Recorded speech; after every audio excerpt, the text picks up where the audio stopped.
नमस्कार, मैं हूं आपके साथ सुचित्रा गुप्ता और आप देख रहे हैं भारत अपडेट। उत्तर प्रदेश की राजनीति अब पूरी तरीके से चुनावी रंग में रंग चुकी है, क्योंकि 2027 की जंग का शंखनाद हो चुका है। एक तरफ जहां योगी आदित्यनाथ है, जो विकास, कानून व्यवस्था और डबल इंजन सरकार के दम पर जनता के बीच अपना रिपोर्ट कार्ड पेश कर रही हैं। उधर नोएडा इंटरनेशनल एयरपोर्ट जैसे बड़े प्रोजेक्ट के जरिए यह संदेश दिया जा रहा है कि उत्तर प्रदेश अब धीरे धीरे उत्तम प्रदेश बनने की दिशा में अग्रसर है। तो वहीं दूसरी तरफ अखिलेश यादव हैं, जिन्होंने पश्चिमी यूपी से दादरी से हुंकार भरते हुए साफ कर दिया है कि ये चुनाव सिर्फ विकास पर नहीं बल्कि सामाजिक न्याय और बदलाव का भी होगा। यानी कि मुकाबला अब सीधा है, विकास बनाम बदलाव। रिपोर्ट कार्ड बनाम जन भावना का ये चुनाव 2027 का होने वाला है। लेकिन सबसे बड़ा मुद्दा क्या है? मुद्दा है नोएडा इंटरनेशनल एयरपोर्ट का। समाजवादी पार्टी श्रेय लेना चाहती है। बीजेपी कहती है कि इतने सालों से सत्ता में रहे तो काम क्यों नहीं किया। अब बीजेपी का दावा है कि पहले की सरकारों ने यूपी को लूट का एटीएम बना दिया था। प्रधानमंत्री नरेंद्र मोदी ने नोएडा इंटरनेशनल एयरपोर्ट के उद्घाटन कार्यक्रम में ये बात कही थी। लेकिन अब यही प्रदेश ग्लोबल इकोनॉमिक इंजन बनने की तैयारी में है। वहीं समाजवादी पार्टी ने भी इस पर पलटवार किया। एयरपोर्ट की नींव उनके कार्यकाल में रखी गई थी और आज की सरकार उनका श्रेय लेने की कोशिश कर रही है। तो अब इसका भी फैक्ट चेक क्या होगा, वो भी आज इस मुद्दे में हम करेंगे, इसी चर्चा में करेंगे। किसानों के मुआवजे से लेकर जमीन अधिग्रहण तक कई सवाल खड़े किए जा रहे हैं। तो क्या ये असली विकास है या सिर्फ इवेंट मैनेजमेंट? ये बात सपा कह रही है कि क्या ये विकास है या फिर इवेंट मैनेजमेंट है जो सिर्फ जनता के बीच में पीआर करके फैलाया जा रहा है। क्या कानून व्यवस्था सच में बेहतर हुई है या सिर्फ एक नैरेटिव है कि जनता के बीच में ये पीआर के जरिए ये पहुंचाया जाए कि यूपी में अब कानून व्यवस्था पहले से बेहतर है। अब सबसे बड़ा सवाल यह भी है कि 2027 में उत्तर प्रदेश की जनता आखिर भरोसा किस पर करेगी। इन्हीं तमाम मुद्दों पर आज हम तीखी और सीधी बहस करेंगे।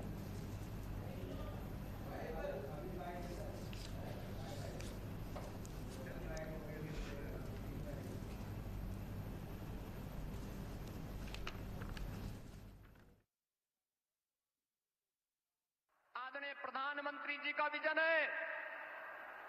कांग्रेस और समाजवादी पार्टी जैसे दलों ने जिस देश को और जिस प्रदेश को देश के अंदर अपने नकारेपन के कारण डेवलपमेंट के एक बॉटल नेक के रूप में छोड़ दिया था, पिछले 2002 से लेकर के 2017 तक लगातार उत्तर प्रदेश ने उस जलालत झेली है, उस प्रकार की अराजकता का शिकार रहा है, उस प्रकार की व्यवस्था का शिकार बना है।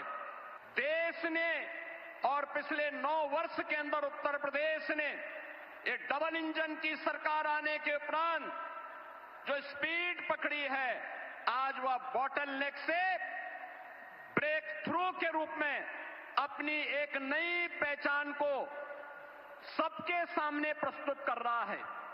हम लोग तो 10 साल से सरकार में नहीं हैं। कम से कम अपने छोटी वाली एटीएम का हिसाब किताब तो कर लेते कि 10 साल में एटीएम का कितना हिसाब किताब बना होगा। एक एटीएम का क्या फुल फॉर्म हो सकता है, वो छोड़ करके जा रहा हूं। इस एटीएम ने न केवल देश बल्कि दुनिया को, न केवल देश बल्कि एटीएम ने दुनिया को परेशान किया होगा। जो लोग ए के बारे में समझते होंगे वो टीवी जान जाएंगे, वो एम भी समझ लेंगे। सुना है कि ए पर बहुत मेहरबान रहते हैं कुछ लोग, इसीलिए एटीएम याद आ रही है उनको। तो सुना आपने कि अखिलेश यादव क्या कह रहे हैं। अखिलेश यादव साफ तौर पर कह रहे हैं कि इस एटीएम का क्या मतलब है ये मुझे बताने की जरूरत नहीं है। एटीएम से किस ओर इशारा अखिलेश यादव कर रहे हैं हम जानेंगे। और आज हमारे साथ चर्चा में खास मेहमान जुड़ रहे हैं बीजेपी प्रवक्ता अविरल मलिक, रविंद्र प्रताप प्रवक्ता सपा और वरिष्ठ पत्रकार धनोज कुमार जी। बहुत बहुत स्वागत है सर आप तीनों मेहमानों का। और रविंद्र प्रताप जी, आज बहुत समय बाद आपके साथ एक बार फिर से मौका मिल रहा है डिबेट करने का। शुरुआत आज आप ही से होगी कि आखिर अखिलेश यादव जिस एटीएम का जिक्र कर रहे थे, क्या है वो एटीएम और जिस तरीके से यूपी में विकास हुआ है इस बात को कोई नकार नहीं सकता, लेकिन आप विपक्ष हैं तो जाहिर सी बात है कि जिस तरीके से आसमान में बैठा गिद्ध और चील अपने खाने को लेकर इंतजार करता है और नजर गड़ाए हुए रहता है, वैसे विपक्ष भी यही काम करती है कि एक मुद्दा ढूंढने की कोशिश करती है। मुद्दा मिलता है उसको बिल्कुल उसी तरीके से लपक लेती है। लेकिन मैं ये समझना चाह रही थी कि इस एटीएम का जो जिक्र अखिलेश यादव ने किया है, क्या इन 10 सालों में विकास की बात को समाजवादी पार्टी नकार रही है, भूल रही है, इस वजह से इसका जिक्र किया जा रहा है?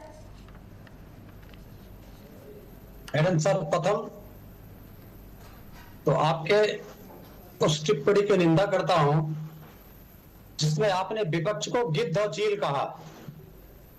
एग्जाम्पल है, एग्जाम्पल, आप इससे ऑफेंड मत होइए, ये बस एक एग्जाम्पल है कि जिस तरीके से ये लोग अपने खाने को ऐसे तलाशते हैं, इसी तरीके से एक मुद्दा विपक्ष तलाशती है। चाहे विपक्ष में अगर बीजेपी है तो बीजेपी भी वही काम करती है, चाहे अगर विपक्ष में कांग्रेस है, सपा है, वो भी वही काम करती है, किसी के लिए अलग नहीं है। सर, कोई भी विपक्ष में होगा, आपके शब्द मान्य नहीं है, इसका राष्ट्रीय स्तर पर विरोध किया जाना चाहिए। अब आते हैं सवाल पे आते हैं सर। एक अयोग्य व्यक्ति पे। एक अयोग्य व्यक्ति कभी भी अपनी उपलब्धियां नहीं गिना पाता है। वह दूसरे का चरित्र हनन करता है। चरित्र हनन करने के लिए 800 करोड़ रुपए का ठेका देता है, पप्पू बनवाता है, छोटी चोर कहलवाता है, झूठ, इसके बाद झूठ बोलता है, और जब जनता खड़ी होती है तो उसको इतिहास में लेके जाता है। उत्तर प्रदेश के जरा विकास का मैप देखते हैं। सुप्रीम कोर्ट 4 बार कह चुकी है, जो मेरे नॉलेज में है, कि उत्तर प्रदेश में जंगल राज है।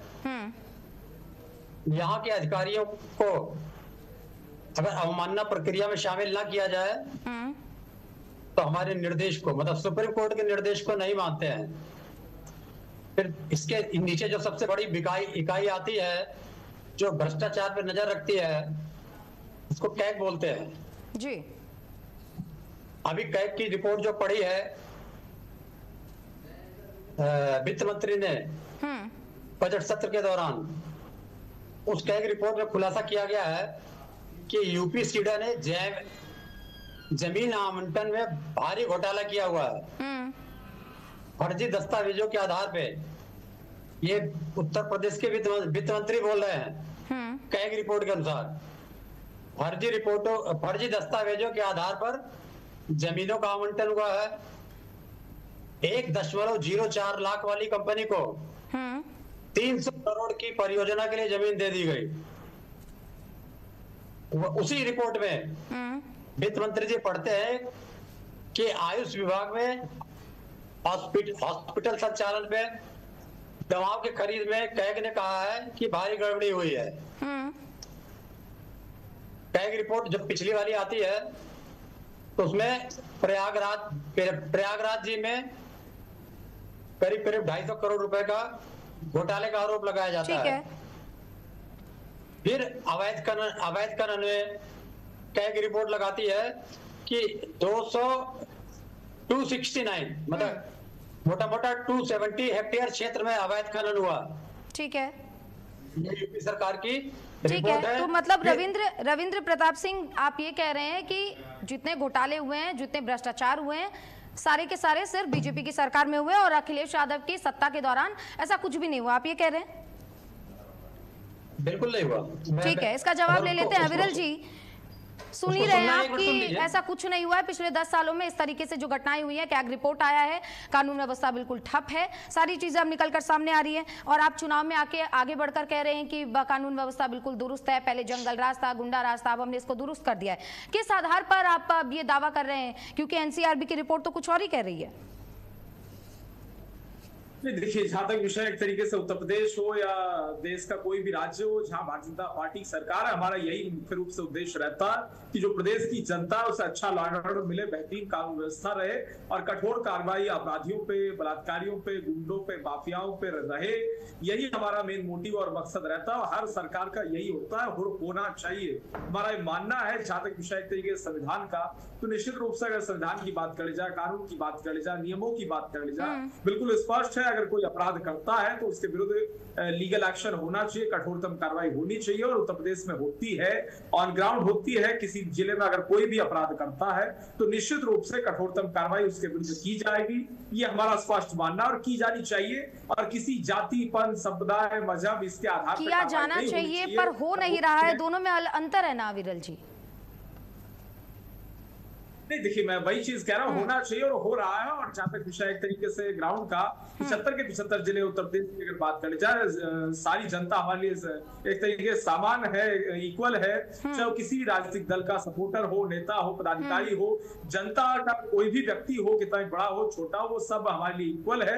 अगर कोई व्यक्ति किसी रूप में प्रताड़ित किया जाता है, पीड़ित होता है, तो निश्चित रूप से उसकी सुनवाई होती है और तत्काल प्रभाव से सुनवाई के आधार पर जो भी अपराधी व्यक्ति होता है उसके विरुद्ध कठोरतम कानूनी कार्रवाई उत्तर प्रदेश में जांच के आधार पर, जांच के पश्चात की जाती है और की जानी चाहिए। ठीक है, लेकिन जिस तरीके से भ्रष्टाचार के आरोप अभी भी लग रहे हैं, सरकार जरूर जीरो टॉलरेंस की नीति पर काम कर रही है, लेकिन अधिकारी या वो हमें काम नहीं दिख रहा है अभी जमीनी स्तर पर, जिससे ये कहा जा सके कि जीरो टॉलरेंस की नीति का पूर्णतः असर जो है वो हुआ है। हम धनोज सर के पास जाना चाहेंगे। धनोज सर, आप लंबे अनुभव के बाद हम आपसे ये समझना चाहते हैं कि जिस तरीके से अखिलेश यादव बदलाव की बात करते हैं, समानता की बात करते हैं, लेकिन अखिलेश यादव किस समानता की बात कर रहे हैं? जहां पर वो बहुत सिलेक्टिव अप्रोच के साथ काम करते हैं, जहां पर देखते हैं कि अगर नाम में अल्पसंख्यक नाम है तो उसके खिलाफ वो आवाज उठाते हैं, उसको लेकर आवाज उठाते हैं, लेकिन जहां सवर्ण की बात आती है वहां पर अखिलेश यादव चुप हो जाते हैं। समानता भाईचारा रैली का मतलब तो ये हुआ ना कि हम सबको लेकर चलेंगे, लेकिन अखिलेश यादव ये नहीं करते, वो सिर्फ MY समीकरण पीडीए की बात करते हैं। तो ऐसे में समानता और ये भरोसा जनता के बीच में अखिलेश यादव आने वाले चुनाव में कैसे पैदा करने वाले हैं? बहुत बहुत धन्यवाद। मेरी आवाज आ रही है आप तक? जी सर।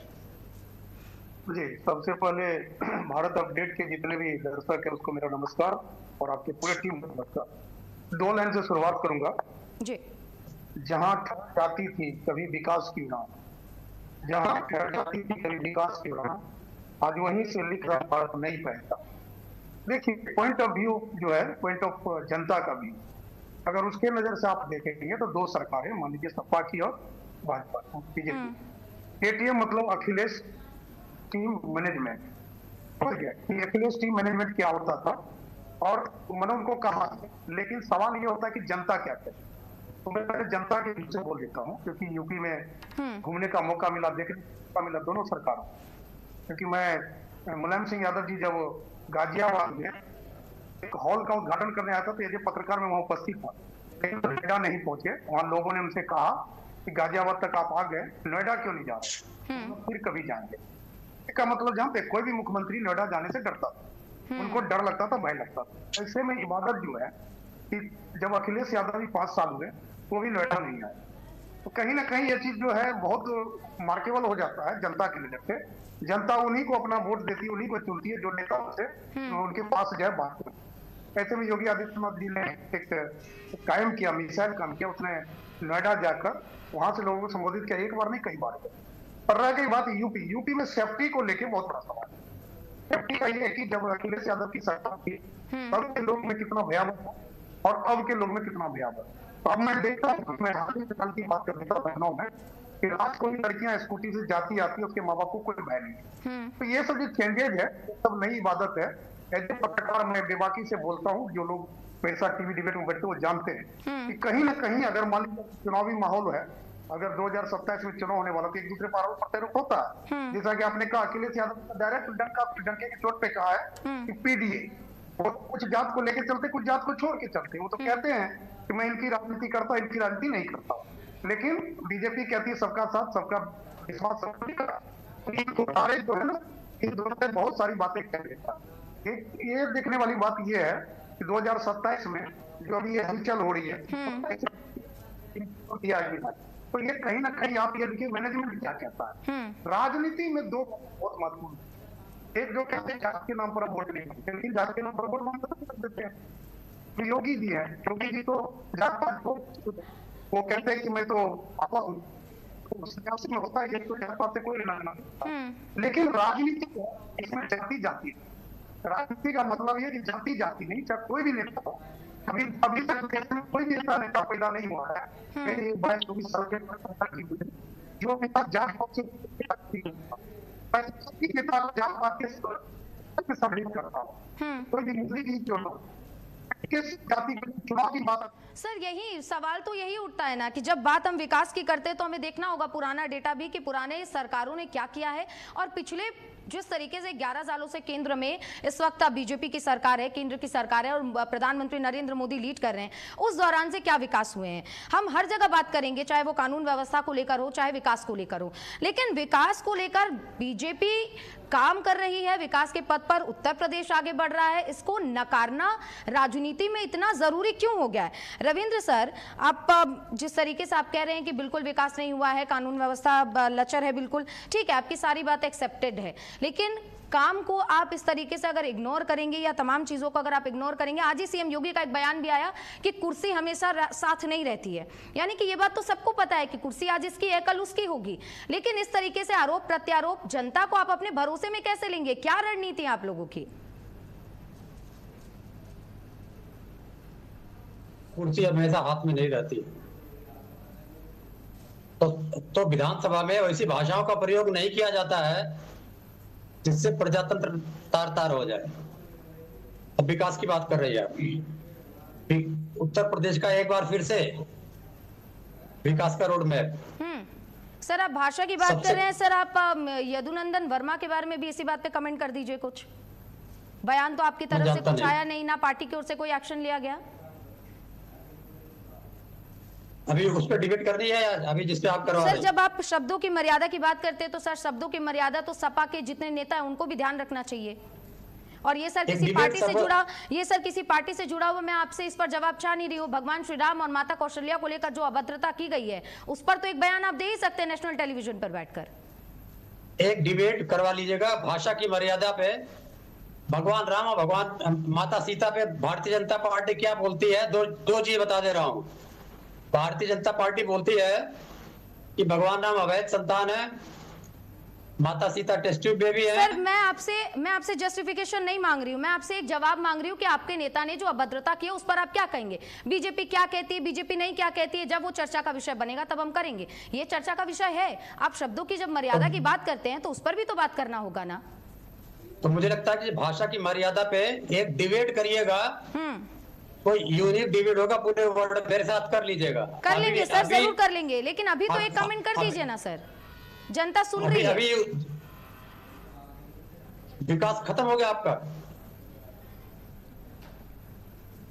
डिबेट तो आपने विकास पे किया तो खत्म हो गया। सर शब्दों की मर्यादा की बात कही थी तो हमारे जहन में सवाल आ गया सर। शब्दों का मर्यादा का जो उल्लंघन आपने किया है, मेरे पिछले 35 साल में कभी ऐसा नहीं हुआ। बिल्कुल सर, जाहिर बात है क्योंकि अब आप जवाब देने से बचेंगे ये तो बहुत लाजमी है, लेकिन सर ये भी जब अब चलिए ठीक है सर, विकास पे वापस आते हैं और जनता सुन रही है कि आप किस तरीके से सवालों से भाग भी रहे हैं। अब सर सवाल यहाँ पर विकास को लेकर हो रहा था कि आप जनता को अपने भरोसे में किस तरीके से लेंगे। जहां पर आपके पार्टी के नेता अपने शब्दों की मर्यादा बोल रहे हैं, वहां पर आप शब्दों की मर्यादा की बात ठीक नहीं लगती सर, जनता भी आपके भरोसे में आएगी नहीं। अब आपके डिबेट को रखता हूं किनारे। जिस प्रकार से आपने गिद्ध और चील कहा है, स्वतंत्र भारत के इतिहास में बदतमीज से बदतमीज नेता ने भी नहीं बोला है। सर यहाँ बदतमीजी के पराकाष्ठा तो सर बहुत हुई है, एंकर्स के साथ भी बड़ी बदतमीजी होती है और आप ही के नेता करते हैं सर।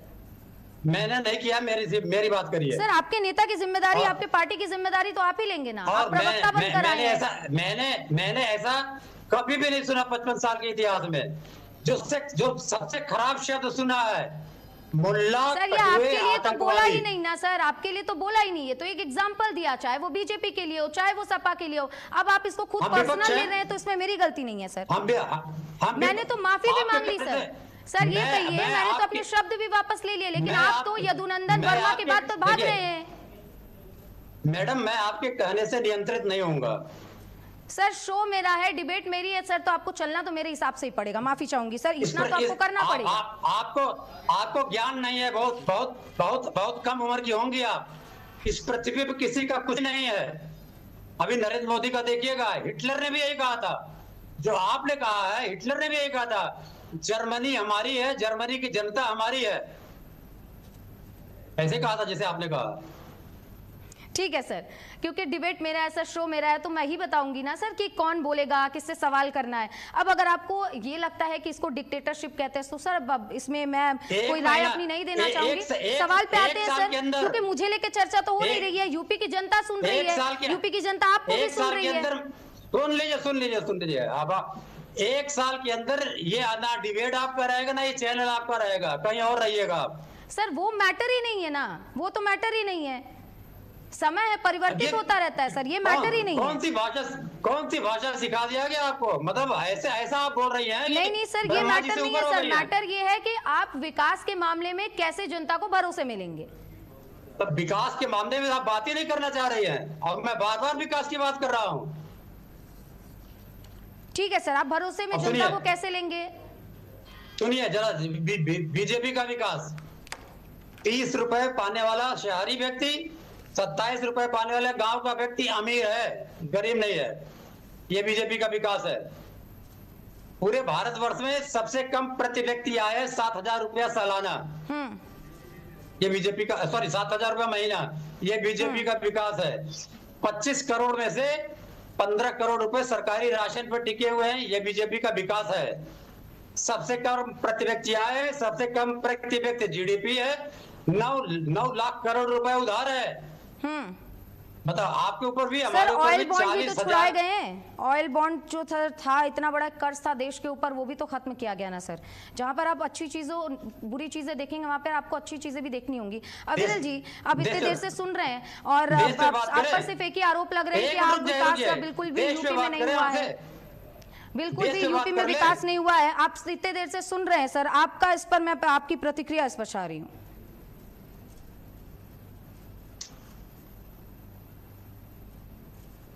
जी अविरल जी। मुझसे पूछा आपने? जी अविरल जी।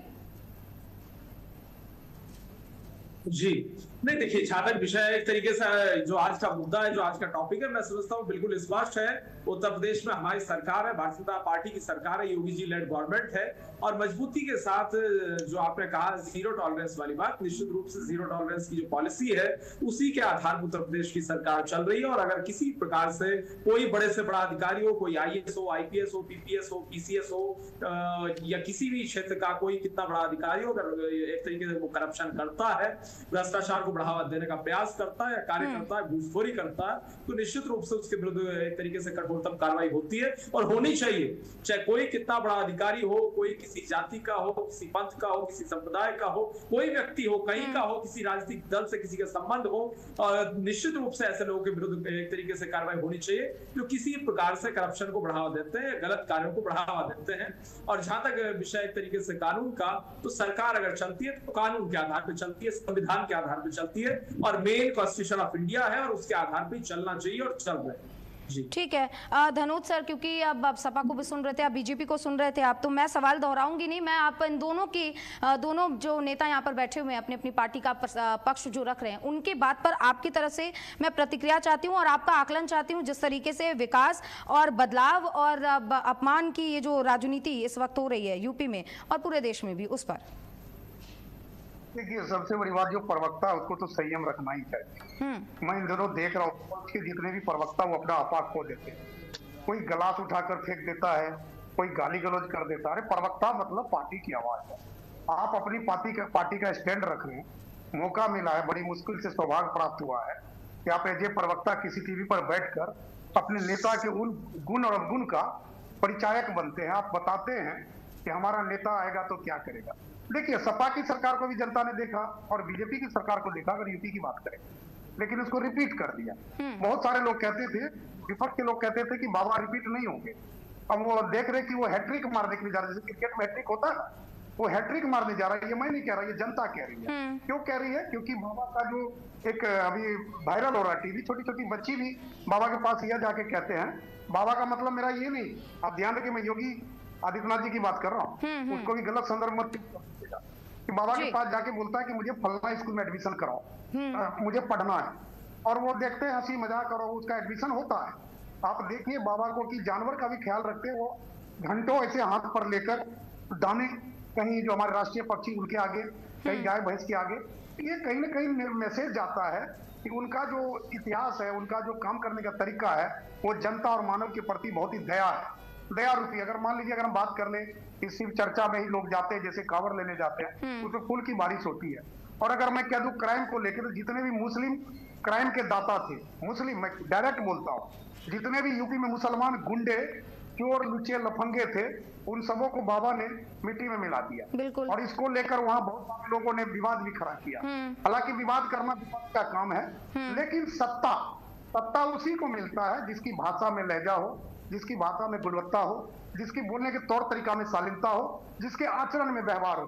तो ये देखा जा रहा, विपक्ष के जितने भी प्रवक्ता, मैं बार बार बोल रहा हूँ, आगे कई मैं टीवी डिबेट पर बैठता हूँ और देखता हूँ गाली गलौज तक पर उतर आते हैं, लेकिन उसको अपनी बात रखनी है कि जनता का दिल कैसे जीतो। बिल्कुल। जनता का दिल आप गाली नहीं जीत पाओगे, जनता का दिल आप किसी एंकर से उलझ कर नहीं जीत पाओगे।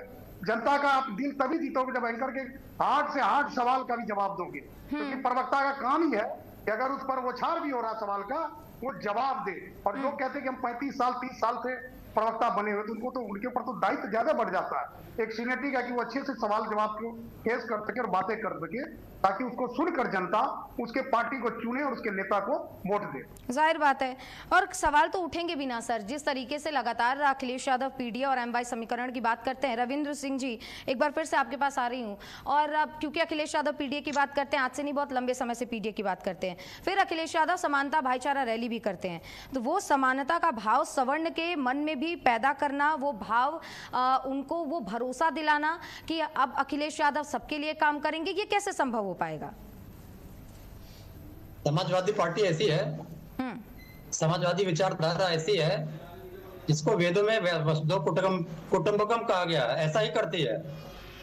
इसी का लाभ भारतीय जनसंघ को मिला है और भारतीय जनता पार्टी को मिला है। इस समाज में विद्वेष फैलाने वाली पार्टी को 4 बार हम सत्ता में लेके आए, 67 में, 90 में राज्य की सत्ता में, 77 में और 89 में केंद्र की सत्ता में।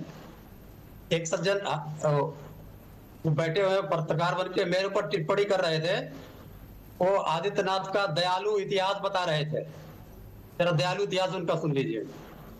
मोहन मुंडेरा में दंगा, पूरा गांव जला दिया जाता है और भारतीय जनता पार्टी का विधायक 5 साल का सजा याफ्ता हो जाता है, लेकिन अभी भी मंत्री है।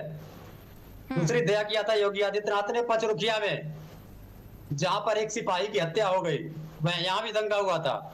तीसरा मानवीय पक्ष पंछी उड़ा रहे थे बखिरा में, यहां भी दंगा हुआ, FIR। मऊ में दंगा हुआ, 100 से ज्यादा आदमी मार गए, यहां भी पंछी उड़ा रहे थे योगी आदित्यनाथ जी। गोरखपुर में दंगा हुआ, वहां पर भी 6 लोग मारे गए। योगी आदित्यनाथ के ऊपर FIR, इस प्रकार से उनके ऊपर 6 दंगों के FIR हैं। इतना ज्यादा मानवीय पहलू है उनके अंदर में। और एक कुत्ते की बात कहेंगे कि कुत्ते से हाथ मिलाते हैं, अभी आप ही लोग कहते हैं कलाते, ये धनोज जी जैसे लोग कहते हैं जो 40 साल हमारा आंक रहे हैं। कुत्ते को कैंसर हो गया, उनके गोली से मरवा दिया। ये दयालु है, बता रहे थे अभी किसी चाटुकारिता के पक्ष में। फिर कहते हैं मिट्टी में मिला देंगे। अगर इनके ही डेट को सुप्रीम कोर्ट 183 की जांच कर रही है एनकाउंटर्स की, इनके डिबेट को अगर उसी जांच में सुप्रीम कोर्ट में शामिल करा दिया जाए, तो इनको बंद के जाना पड़ेगा। कि क्या आपको कैसे मालूम कि योगी आदित्यनाथ ने मिट्टी में मिलाया, कि हत्यारे हैं वो? इनको जाना पड़ेगा, तब उसमें तब इनको बताना पड़ेगा।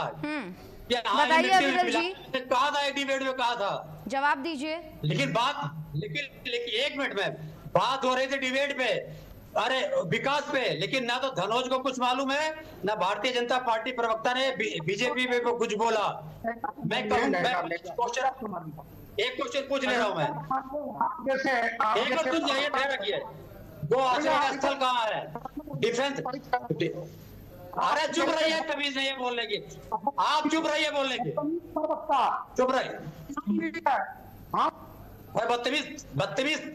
बदतमीज का शब्द उपयोग मत करना।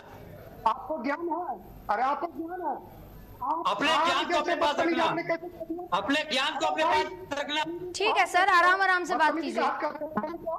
व्यक्तिगत रूप से बात मत करना, नहीं तो अभी वो हालत करूंगा तुम्हारी वो हालत कर दूंगा कि तुम वाकई में तुम्हें सुप्रीम कोर्ट में जाना पड़ जाएगा। सर, नेशनल टेलीविजन पे बैठ के आप लोग धमकी मत दीजिए। आप बात कर रही है, चर्चा हो रही है, तो चर्चा को सुचारू रूप से करिए। कानून धमकी नहीं हुआ करता है सर। ये सारे शब्दों का प्रयोग मत कीजिए, मैं ऐसा हाल कर दूंगा, वैसा हाल कर दूंगा। आप लोग सर अपने अपने विकास के एजेंडे पर बात कीजिए ना। मैं कुछ नहीं बोल रहा हूँ, यही बोल रहा है। आप जैसे प्रवक्ता ही पार्टी को गर्त में लेके जाता है, आप हम जैसे पत्रकार को क्या धमकाते हो? तू चुप रहा, तेरे भाषण की जरूरत नहीं है। जी जवाब देना चाह रहे हैं। तेरे कान में मेरी पार्टी चल रही है, तेरे जैसे नीच और चाटकार तू सुप्रीम कोर्ट में सर, शब्दों की मर्यादा तो रखनी होगी ना। आप दूसरों को अगर शब्दों की मर्यादा का पाठ पढ़ा रहे हैं सर, तो ये शब्दों की मर्यादा तो आपको भी सीखनी होगी। तू जाना सुप्रीम कोर्ट में बताना कि तूने हत्या करवाई है योगी आदित्यनाथ। ठीक है, रविंद्र प्रताप सिंह जी, मालूम नहीं है रविंद्र प्रताप सिंह जी यहाँ पर शब्दों का उपयोग करेगा तू। रविंद्र प्रताप सिंह जी, शब्दों की मर्यादा आपको भी रखनी पड़ेगी अगर आप दूसरों को इसका पाठ पढ़ा रहे हैं। पड़ेगा। मुख्यमंत्री को हत्यारा बता रहा है, मुख्यमंत्री को हत्यारा बता रहा है। आप लोग आपस में धमकी दे लीजिए, ठीक है? आप लोग आपस में ही धमकी दे लीजिए। फिर आपको जब सुनना नहीं है, अब जब आपसे सवाल किया जाता है तो आप उसका जवाब नहीं देते, फिर आप तू तड़ाक पर आ जाते हैं। आप हमको नहीं सुन रहे। अविरल जी कुछ कहना चाह रहे थे, ठीक है? रविंद्र जी ठीक है, अविरल जी आप कहलवा रही थी जिसको कुछ भी नहीं मालूम है। ठीक है सर, ठीक है। अविरल जी कुछ कह रहे थे, अविरल जी पूरा कीजिए। ये मुख्यमंत्री को हत्यारा बता रहा है, आप डिबेट करवा रही है। अरे भैया तुम अपने सब अपने मुख्यमंत्री को हत्यारा बता रही है और विपक्ष को चील बता रही है आप। मुख्यमंत्री ने स्वयं कहा मिट्टी में मिला दूंगा। ठीक है धनोज जी, अविरल जी कुछ कहना चाह रहे हैं। अविरल जी, धनोज जाना सुप्रीम कोर्ट में, बताना कि मिलाया है। सुप्रीम कोर्ट में तुम जाना, तुमने बोला है और तुम बताना वहाँ पर कहना। ठीक है, रविंद्र जी हो गया, अविरल जी कुछ कह रहे हैं। जी अविरल जी देखिए, तुम्हारे जो बच्चे को पढ़ाता कानून में। एक सेकंड धनोज जी एक सेकंड। ठीक है धनोज जी एक मिनट सर, शांति से बात करेंगे तो सुन भी पाएंगे, समझ भी पाएंगे। सर 1 मिनट, ठीक है अविरल जी पूरा कीजिए। देखिए, जहाँ तक विषय आज का मुद्दा जो है, आज का जो टॉपिक है, मैं समझता हूँ उसी के विषय चर्चा होनी चाहिए, क्योंकि करोड़ों दर्शक लोग देख रहे हैं। तो निश्चित रूप से जहाँ तक विषय तरीके से आज के टॉपिक का, तो बिल्कुल स्पष्ट है। अगर उत्तर प्रदेश की चर्चा करनी जाए, उत्तर प्रदेश के विषय चर्चा होनी चाहिए, विकास की बात होनी चाहिए, डेवलपमेंट पे चर्चा होनी चाहिए। सभी राजनीतिक दल है, और राजनीतिक दल अगर है और जनता के मध्य में डेवलपमेंट के मुद्दे के आधार पर जाते हैं, तो निश्चित रूप से विश्वगुरु भारत का निर्माण होगा। हमारा तो स्पष्ट मानना है कि डेवलपमेंट पे चर्चा होनी चाहिए। भारतीय जनता पार्टी डेवलपमेंट पे चर्चा चाहती है, विकास पे चर्चा चाहती है, रोजगार पे, महंगाई पे, किसान पे, कृषकों पे, मुख्य रूप से ग्रामीण भारत पे चर्चा होनी चाहिए। किस प्रकार से ग्रामीणों का विकास हो, और किस तरीके से अगर बात करें जाए चुनावी रैली की और विकास के एजेंडे की, तो बिल्कुल स्पष्ट है हमारे एजेंडे में डेवलपमेंट है। और सब लोग, सारे राजनीतिक दल एक ऐसा एक परिवर्तन देश में आना चाहिए। सभी राजनीतिक दल विकास पर चर्चा करें, विकास के मैनिफेस्टो के साथ जनता के मध्य में जाए, और जिसकी सरकार बने डेवलपमेंट करे। आज हमारी सरकार है, हम मजबूती के साथ डेवलपमेंट कर रहे हैं, और निश्चित रूप से भारतीय जनता पार्टी की सरकार वर्ष 2027 में बनेगी विकास के मुद्दे के आधार पर, डेवलपमेंट के मुद्दे के आधार पर। गरीब पीड़ित, शोषित, वंचित, दलित, जाहिर बात है आप अपना पक्ष रखेंगे। जनता जिसको चुनना चाहेगी, जनता जिसको पसंद करेगी, उसको वोट देगी। उसके लिए आपस में इस तरीके से लड़ना बिल्कुल भी सही नहीं है। एक ब्रेक के लिए रुकेंगे, जल्दी हाजिर होंगे।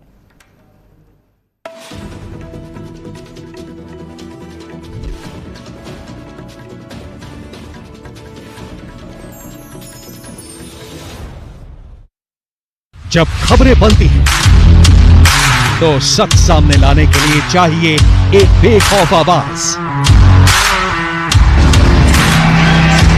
जहां हर खबर पर पैनी नजर हो, जहां हर मुद्दे पर सीधा सवाल हो, जहां सिर्फ खबर नहीं, खबर के पीछे की सच्चाई दिखाई जाए। तेज, सटीक और बेबाक पत्रकारिता के साथ हर पल हर खबर, भारत अपडेट।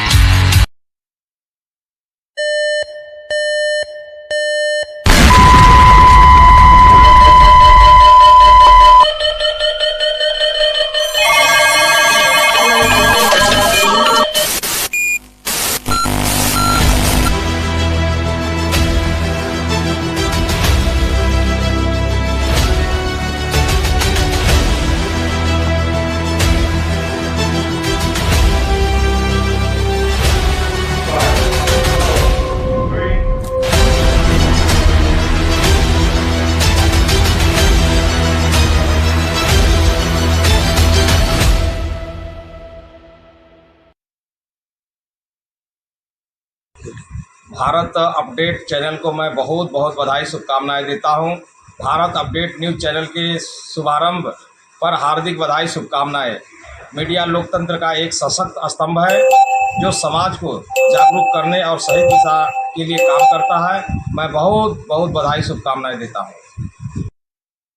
आज बहुत शुभ दिन है, भगवान महाकाल का आशीर्वाद मिल रहा है और भारत अपडेट जो एक समाचार का बहुत बड़ा माध्यम बनने जा रहा है पूरे विश्व का, उसकी शुभकामना देते हैं।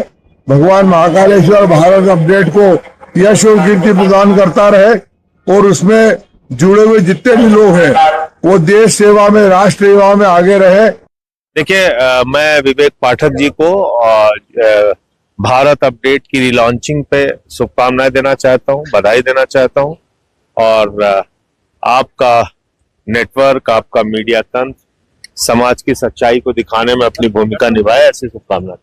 जब खबरें बनती हैं तो सच सामने लाने के लिए चाहिए एक बेखौफ आवाज,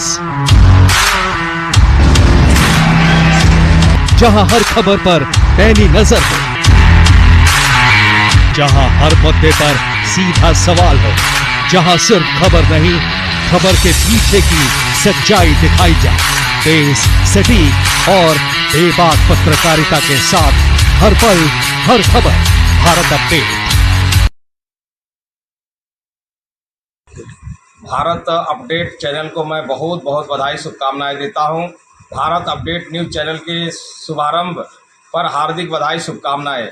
मीडिया लोकतंत्र का एक सशक्त स्तंभ है जो समाज को जागरूक करने और सही दिशा के लिए काम करता है। मैं बहुत बहुत बधाई शुभकामनाएं देता हूं। जब खबरें बनती हैं तो सच सामने लाने के लिए चाहिए एक बेखौफ आवाज, जहां हर खबर पर पैनी नजर हो,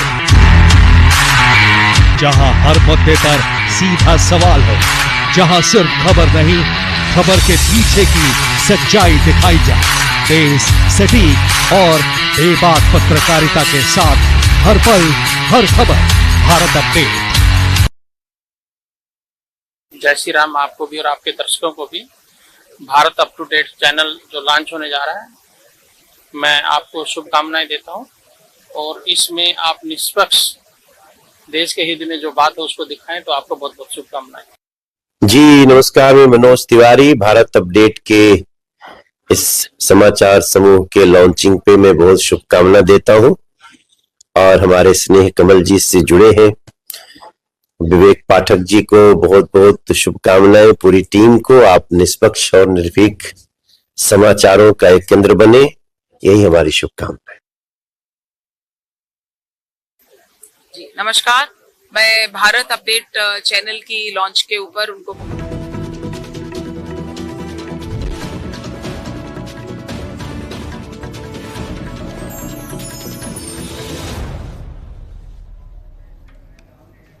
ब्रेक के बाद एक बार फिर से आप सभी का बहुत स्वागत। तो आज चर्चा इसी बात पर हो रही थी कि क्या अखिलेश यादव जिस बदलाव की बात कर रहे हैं यूपी की जनता उसे एक्सेप्ट करेगी या पिछले 10 सालों में हुए इस विकास की गति को वो एक्सेप्ट करेगी जो योगी सरकार और जो बीजेपी की सरकार के दौरान हुए हैं। अब तय जनता को करना है और हमारे साथ इसी मुद्दे पर चर्चा के लिए हमारे साथ खास मेहमान जुड़े हुए हैं। रविंद्र प्रताप सिंह जी हैं सपा प्रवक्ता से, अविरल जी हैं और धनुष सर है हमारे साथ। धनुष सर, अब आपसे शुरुआत करूंगी। आप उस वक्त कुछ कह रहे थे जो आपकी बात कंप्लीट नहीं हो पाई थी सर, आराम से और पूरी बात अपनी रखिए। देखिए, मैं आराम से ही बोलता हूँ, कोई एक दो पहली डिबेट नहीं मेरी, मैं लाखों डिबेट करता हूँ, लाखों लिख चुका हूँ। देखिए, डिबेट का मतलब ये होता है आप हमें सम्मान दीजिए, आप भी सम्मान प्राप्त कीजिए। टीट फॉर टैट इंग्लिश में है। सवाल होता है कि आप अपनी बात रखने के लिए आप बैठे हो, अपनी बात रखो। आपकी बात से जनता कितना प्रभावित होता है उसको प्रभावित करो। मुझे क्या प्रभावित करोगे? मैं तो ऑलरेडी लोगों को अपनी बातों से प्रभावित करता रहता हूँ। सवाल ये उठता है कि अगर कोई सरकार अच्छा काम नहीं करती तो जनता उसको हरा देती है। ऐसा यूपी में हो चुका है। बहन जी भी अपने आप को वो कहते ना गुंडा को अरेस्ट कर लिए थे, उनको भी, लेकिन उनकी भी सरकार रिपीट नहीं हो पाई। अगर कहीं योगी आदित्यनाथ की सरकार रिपीट हुई तो इसका मतलब जनता के लिए अच्छे काम किए होंगे। मैंने पहले ही सेशन में कहा कि वो हैट्रिक मारने जा रहे हैं और ये मैं कह रहा हूँ इसलिए कह रहा हूँ क्योंकि मैं घूमता हूँ यूपी और यूपी घूमने के बाद मुझे जनता बताती है। मैंने कहा ना कि मैं बहुत सारे वोमेन जो बूढ़ी महिला है जो सुबह नहीं निकलती थी, बोलते थे कटरा। कटरा मतलब गाय भैंस के बच्चे को बोलता, वो यहाँ है, सुबह गायब हो जाता था। लेकिन आज जहाँ वही मिलता। तो आप पॉइंट ऑफ व्यू देखिए पीपल का, जनता का, उसका पॉइंट ऑफ व्यू यह कहता है कि वर्तमान सरकार से वो सेफ्टी को लेकर, मैं बात कर रहा हूं टॉकिंग अबाउट सेफ्टी को लेकर अभी वर्तमान सरकार से जनता बहुत खुश है। ठीक, प्रताप सिंह जी मुझे धमकी दे रहे हैं, अरे सुप्रीम कोर्ट को फेस कर रहे हैं भैया, हमको अनपढ़ गवाह थोड़े हैं, हम भी कानून की दलील देते हैं, हम क्या बोल रहे हैं नहीं बोल रहे उसको अपने होठों नहीं बोल रहे। और हमारा काम है बोलना, हमारा काम 24 आवर्स बोलना लिखना है, क्योंकि मैं एक देश का एक चौथा का पत्रकार सिपाही हूं। पत्रकार का काम है आईना दिखाना, और उस आईने में अगर जज भी आएगा तो मैं जज के लिए भी लिखूंगा, ये थोड़े कि मैं उससे डर जाऊंगा। अगर डरना होता तो पत्रकार क्यों बनते। सवाल यह होता है कि आप अच्छे काम करो ना, आप अच्छे से जनता को बोलो, आप जनता के प्रति लाभ प्यार दिखाओ, आपके लाभ प्यार में जनता आपको वोट देगी। लड़ने से नहीं होगा। सर ये बात तो अब जग जाहिर है सर कि अगर प्रवक्ता के अकॉर्डिंग हम बात करें तो हम फिर उनके लिए या फिर हम निष्पक्ष होते हैं, लेकिन अगर हम सच कह देते हैं तो फिर हमारे लिए बायस्ड होने का वो जो टैग लग जाता है। खैर इससे हम थोड़ा आगे बढ़ेंगे। रविंद्र सिंह जी, आपसे मैं ये समझना चाह रही थी कि नोएडा एयरपोर्ट को लेकर बड़ी खींचतान मची हुई है श्रेय लेने को लेकर, आखिर ऐसा क्यों है? आखिर मतलब क्योंकि 2001 में ये प्रोजेक्ट पास हुआ जब राजनाथ सिंह सीएम हुआ करते थे यूपी के, जब उसके बाद मायावती सरकार में आई तो उन्होंने जो लैंड एक्विजिशन है वो किया, जमीन तय की। उसके बाद अखिलेश यादव की सरकार आई जब थोड़ा बहुत वहां पर वर्क जो है शुरू हुआ था, जो कि थोड़ा बहुत ही था, बहुत ज्यादा ऐसा नहीं था। उसके बाद जब सत्ता में आती है तो प्रधानमंत्री नरेंद्र मोदी नींव रखते हैं और 5 साल में बनकर प्रथम चरण तैयार होता है। तो ऐसे में सत्ता की होड़ तो मायावती भी लगा सकती हैं, लेकिन वो तो नहीं लगा रही, लेकिन अखिलेश यादव जरूर कह रहे हैं इसको लेकर। सर अब क्यों जेवर एयरपोर्ट तक सीमित है? इससे पहले उत्तर प्रदेश में 6 एयरपोर्ट बनवाए सरकार ने और बेच दिया। अब जेवर पे आ जाते हैं। जेवर के जमीन का प्रपोजल बहन जी की सरकार में रखा गया था, डीपीआर हमने बनाया था, अधिग्रहण की सूचना हमने जारी किया था, पहला फंड जो अलॉट होता है डीपीआर के अगेंस्ट में हमने किया था। भारतीय जनता पार्टी की सरकार ने क्या किया कि सारी कृषि की जमीनों को आवासीय बना दिया, और आज तक उस के जमीन के लिए जिनकी जमीनें हक गई है सरकार ने, आज तक किसान धरनारत प्रदर्शनरत है, दिल्ली जा चुके हैं 3 बार। अब आते हैं जो विकास की बात हो रही थी। जरूर भारतीय जनता पार्टी से पूछेगा कि वास्तविक रूप में विकास से होगा विकास। अभी एक सज्जन बता रहे थे कटड़े जहां खड़े रहते हैं, मतलब भैंस का बच्चा। 1 साल में भारत सरकार 1.5 करोड़ टन भैंस के मांस का सप्लाई करती है, जिसका 50% भारत से जाता है। मतलब 0.75 करोड़ टन मांस केवल उत्तर प्रदेश से जाता है, और कटरा वहीं पर खड़ा रहता है। तो विकास की बात करना पड़ेगा, कटरे की बात नहीं करनी पड़ेगी। अब आइए, इन्होंने कहा था गो आश्रय स्थल बनाएंगे, कहां पर है? डिफेंस कॉरिडोर बनाए थे, कहां पर है? फिल्म सिटी बनाएंगे, कहां पर है? फार्मा हब बनाएंगे, कहां पर है? गंगा जी को साफ करेंगे, कहां साफ हुई? गोमती जी को साफ करेंगे, नाला बन गई। हमने क्या था? लैपटॉप बांटे थे लड़कियों को, वो तो सर अभी भी बांटे जा रहे हैं। खैर अविरल जी क्या जवाब देंगे आप? इतने बड़े बड़े आरोप आप पर लगते हैं कि 50% जो बीफ है वो यहीं से एक्सपोर्ट किया जा रहा है। अब इसको लेकर भी बड़े बड़े आरोप लग रहे हैं और कहा जा रहा है कि भाई सुरक्षा है, सेफ्टी है, ऐसे कैसे चलेगा?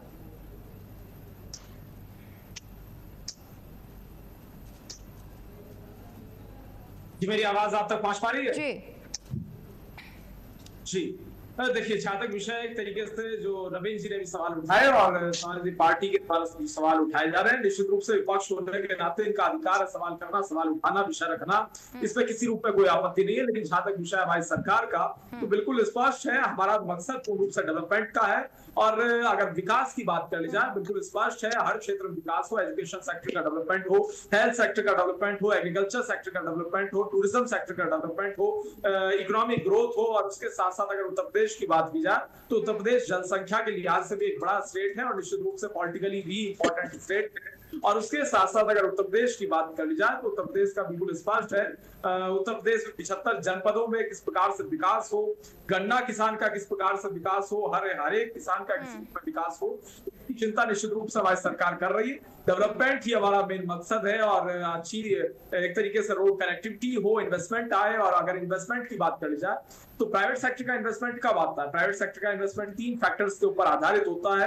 नंबर 1, अच्छा लॉ एंड ऑर्डर स्टेट में होना अनिवार्य है। अगर गुंडे माफिया अपराधी एक प्रकार से सक्रिय होंगे, हफ्ता वसूली चलेगी, तो कोई इन्वेस्टमेंट उत्तर प्रदेश में किसी भी राज्य में नहीं आ सकता। आज इन्वेस्टमेंट आ रहा है तो नंबर 1 लॉ एंड ऑर्डर अच्छा है। नंबर 2 कनेक्टिविटी अच्छी है, चाहे रोड्स एंड ट्रांसपोर्ट एक तरीके से बात कर जाए रोड्स कनेक्टिविटी की। और उसके साथ साथ नंबर 3 अगर बात की जाए इलेक्ट्रिसिटी की, 24 घंटे 7 दिन जो बिजली आ रही है, इलेक्ट्रिसिटी कनेक्टिविटी जो अच्छी है, बेहतरीन है, उसके आधार पर निश्चित रूप से आज प्राइवेट सेक्टर में जो इन्वेस्टमेंट आ रहा है तो अनएम्प्लॉयमेंट डिक्रीज हो रही है, एम्प्लॉयमेंट इंक्रीज हो रही है। बिल्कुल स्पष्ट है, ये युवाओं के लिए अच्छा अवसर है, अच्छा मौका है निश्चित रूप से।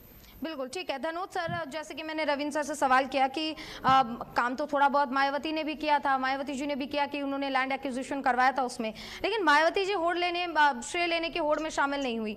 वो बिल्कुल शांत है और अब जिस तरीके से एयरपोर्ट का उद्घाटन हुआ है उत्तर प्रदेश के लिए बहुत अच्छी बात है, खुशी की बात है कि एक नया एयरपोर्ट मिल गया है। लेकिन फिर सपा और बीजेपी के बीच में एक खींचतान क्यों देखने को मिल रही है? तो जैसे जैसे चुनाव का दिन आएगा 2027 का महीना भी है, जैसे इन लोग को एक दूसरे का ये मैंने ये किया होता वो नेशनल और स्टेट का होता है। नेशनल का स्टेट का कम होता है। और लैंड एक्विजिशन में कुछ इशू हो रहा है सर, आपकी आवाज क्लियर नहीं मिल पा रही है। करना अब आएगा सर, आपकी आवाज़ में कुछ इशू है। हम रविंद्र प्रताप सर के पास चलेंगे। सर, अब जिस तरीके से लगातार इसको लेकर आरोप प्रत्यारोप, पवार पलटवार अब जारी हो चुका है, चुनाव में बहुत ही कम दिन रह चुका है। अब अखिलेश यादव चुनावी संखनाद कर चुके हैं, अलग अलग जगहों पर जाकर वो कर रहे हैं किस तरीके से अलग अलग जगहों पर वो जनता को साधने की, क्योंकि जिस तरीके से अतीक अहमद और इसके अलावा हमने जो बाकी के माफिया हैं उनके राज में जो चीजें हुई हैं वो सबको याद है, चाहे वो मुख्तार अंसारी हो, चाहे वो अतीक अहमद हो, वो दौर भी सबको याद है, यूपी के वासियों को याद है। तो ये ऐसे में सर कैसे ये विकास की, कैसे वो सुरक्षा की आप गारंटी जनता को देने वाले हैं 2027 के चुनाव में? तो चित्रा जी, भारतीय जनता पार्टी का पूरा इतिहास याद है। 79 में कांग्रेस शासन सत्ता में थी उत्तर प्रदेश के, तब से दंगा लेके तो आखिरी दंगा जो सियाना में करते हैं वहां तक का इतिहास याद है। मुजफ्फरनगर दंगा हुआ, भारतीय जनता पार्टी का विधायक सजा याफ्ता हो गया। बिसाड़ा का दंगा हुआ, भारतीय जनता पार्टी का पूर्व विधायक सजा याफ्ता हो गया। सियाना में दंगा हुआ, विश्व हिंदू परिषद के लोग अभी ट्रायल में हैं। मोहन मुदेरा में दंगा हुआ, योगी जी के नेतृत्व में विधायक सजा याफ्ता हो गया। बाकी मुकदमे चूंकि योगी जी ने वापस कर लिए तो कुछ भी नहीं हो पाया। एनसीआरबी का बता रही है कि प्रदेश भारत का सबसे बड़ा आपराधिक प्रदेश है। आप यहाँ की बात कर रही थी, आपने बार बार कहा था विकास पे हुआ था, कहां से कहां चल के आ गए। अब जरा विकास कैसे होता, अंतरराष्ट्रीय विकास 5 साल में सुन लीजिए। राम मनोहर लोहिया जैसा इंस्टीट्यूट ऑफ मेडिकल साइंस खोला जाता है, इसके पैरेलल का कोई हॉस्पिटल अब भारत में नहीं है। कैंसर हॉस्पिटल खोला जाता है, आज तक स्टाफिंग नहीं करा पाए। ठीक है रविंद्र सिंह जी, हमारे पास थोड़ा सा समय का अभाव है, मुझे दोनों मेहमानों से भी फाइनल कमेंट लेना है, 10 सेकंड में पूरा कीजिए प्लीज। फिर हम लोग खोलते हैं एक ट्रॉमा सेंटर सीतापुर में, आज तक नहीं खोला गया। अंतरराष्ट्रीय स्तर का घर घर पुलिस पहुंचा दिया, 100 नंबर से 108 नंबर से घर घर डॉक्टर पहुंचा दिया। 10-90 बना के कहीं भी लड़की खड़ी हो, ठीक है, उसकी सुरक्षा का गारंटी ले लिया। ठीक है, ये 10 साल पहले की बात कर रहे हैं आप लगभग 10 साल पहले की बात कर रहे हैं, जब यूपी में 2012 में अपराध का दर, जब अखिलेश यादव सरकार में आते तब 96.4% था, और जब उन्होंने सत्ता छोड़ी यानी कि 2012 से 17 तक का वो सफर, तब वहां पर अपराध 140% तक पहुंच गया था। ठीक है, बहुत शुक्रिया सर, आपने बहुत बेबाकी से अपना पक्ष रखा। अविरल जी से आखिरी कमेंट ले लूं सर, समय का अभाव है सर, समय का अभाव है। अविरल जी आखिरी कमेंट। निकलता है, परसेंट में नहीं निकलता। आपकी जनता के लिए बता रहा हूँ, ये आप गलत पढ़ रही हैं जहाँ से पढ़ रही हैं। प्रति व्यक्ति अपराध निकलता है। ठीक है, अविरल जी आखिरी कमेंट। देखिए, जहां तक विषय एक तरीके से जो आज का मुद्दा बिल्कुल स्पष्ट है। हम उत्तर प्रदेश की सरकार मजबूती के साथ जो धरातल पे काम कर रहे हैं, विकास कर रहे हैं, उसके आधार पर निश्चित रूप से मजबूती के साथ वर्ष 2027 के उत्तर प्रदेश के विधानसभा चुनाव में जनता के मध्य डेवलपमेंट के मुद्दे पर हम जाएंगे और निश्चित रूप से जनता मोहर लगाने का काम करेगी। जैसे वर्ष 2017 में, 2022 में निश्चित रूप से वोटर्स ने, मतदाताओं ने मोहर लगाने का काम किया। और जहां तक विषय मतदाता का, हम मतदाता के मत पे विश्वास करना चाहिए। ठीक है, धनोज जी आखिरी सवाल आपसे कि आपने सुना रविंद्र सर कह रहे थे कि बीजेपी के भी जो विधायक रहे वो इस तरीके से तमाम जो दंगे रहे, तमाम जो अपराध रहे उनमें संलिप्त रहे, लेकिन इन आरोपों के बीच में कहीं ना कहीं कार सेवकों पर जो गोलियां चलाई गई वो घटना भी लोगों के जहन में एक बार फिर से रिकॉल हो जाती है। आपका आखिरी कमेंट सर, हमारे पास सिर्फ 30 सेकंड का वक्त है। आपको 10 सेकंड में बता देता हूँ। जो जनता, जो भी सरकार जनता के करीब होगी, जनता उसकी सरकार को चुनेगी। आरोप प्रत्यारोप का दौर रहता है। जो विपक्ष के लोग हैं उनको पक्षकार का एक भी काम अच्छा नहीं लगता है। उत्तर प्रदेश जो करोड़ लोगों की आबादी है, वहाँ बहुत सारे लोग खुश हैं, ये बात भी सत्य है। क्या वो जो भी मुद्दा हो। ठीक है, ठीक है, तो अब देखने की बात होगी कि 2027 के रण में जिसकी शुरुआत, जिसका शंखनाद अखिलेश यादव ने भी कर दिया, सीएम योगी ने भी कर दिया। अब अलग अलग जगहों पर जाकर लोग जनता के बीच में पहुंच रहे हैं, अपनी अपनी पार्टियों के लोगों को भेज रहे हैं कि जनता को भरोसे में लिया जा सके। अब देखने की बात होगी कि 27 में सत्ता किसके हाथ लगती है। बहुत शुक्रिया आप तीनों मेहमानों का हमारे साथ जुड़ने के लिए, चर्चा में हिस्सा बनने के लिए। फिलहाल के लिए बस इतना ही।